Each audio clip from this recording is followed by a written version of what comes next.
বারেবারেই আমাকে ফিরিয়ে দেওয়া হচ্ছিল যে আইসিইউর ভিতর আসলে কাউকে ঢুকতে দেওয়া হচ্ছে না, কিন্তু আমার মন মানছিল না। আমি আমার হাজব্যান্ডকে নিয়ে কালকে পিজি হসপিটালে চলে যাই এবং খুব আকুতি মিনতি করে আমি ডক্টরকে অনুরোধ করে আমি ভিতরে যাই। আসলে আমার ভিতরে যাওয়ার পরে আমার বুকের ভিতর কেমন ধক করে উঠলো, মানে আমি কেমন জানি আমার ফিল হচ্ছিল। তারপরে তার কেবিনটার সামনে যখন আমি যাই, তাকে যখন আমি ওই মুহূর্তে ওই অবস্থায় দেখি, আমার কাছে মনে হলো কি একটা ডল ঘুমায় আছে। তো এত মায়া, আমি বারবার ডাকছি অঞ্জনা আপু, এই আপু, ডাক শুনছো না? আপু, মাথায় হাত দিচ্ছি, তার ফেসে হাত দিচ্ছি বারবার, তাকে মানে মানে তাকে আমি কথা বলার চেষ্টা করছি যে আমরা তোমার সহকর্মী এসেছি। আমি তারপরে বলছি আমি পলি, আমি আসছি।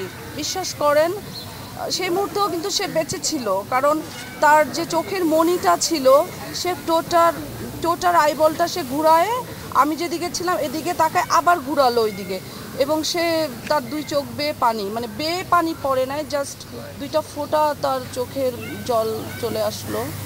এবং আমি তখন কর্তব্যরত যে ডক্টর ছিল তাকে বললাম যে একটু টিস্যু দেন, আপু তো কান্না করছে, চোখে জল চলে আসছে, একটু মুছাই দেই। তখন উনি বলল যে উনি আসলে অন কাইন্ডস অফ মৃতই, যে উনি ওর যন্ত্রের সাহায্যে, ভেন্টিলেশনের সাহায্যেই বেঁচে আছে, এটা খুলে দিলে হয়তো বা 2 সেকেন্ডও লাগবে না। আসলে এরকম একটা এইভাবে যে আমরা অঞ্জনা আপুকে দেখবো, এটা আমরা কখনো কল্পনাও করতে পারিনি। অঞ্জনা আপু ছিল আমার মায়ের মতো, আমার তো মা নাই পৃথিবীতে। তো অঞ্জনা আপুর ফোনটা সবসময় মাসে 1-2 বার আসতোই, এবং যখনই সে কল করতো 1-1.5 ঘন্টার আগে সে কল ছাড়তো না। তার অনেক অভিমান ছিল চলচ্চিত্রের, বিশেষ করে 2টা হিরোর প্রতি তার অনেক অভিমান, অনেক অভিশাপও দিয়ে গেছে, আমি নাম বলতে চাই না। তো মানুষ মরে গেলে যে মায়া কান্না তারা করে, আসলে এটা বেঁচে থাকতে কেন তোমরা সেই সহানুভূতিটা দেখাও না? আমার প্রশ্ন হচ্ছে এটা।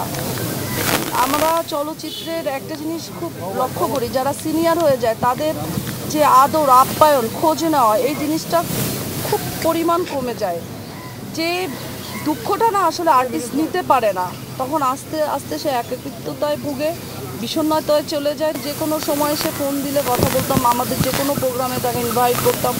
এত প্রাণ চঞ্চল একটি মানুষ, কিংবদন্তি, যে কিনা সিনিয়র শিল্পী থেকে জুনিয়র শিল্পীদের বুকে টেনে নিয়েছে, এইভাবে নিরহংকার এরকম একটা আর্টিস্টের আমার মনে হয় এই চলচ্চিত্রে আর ইন্ডাস্ট্রিতে আর আসবে না।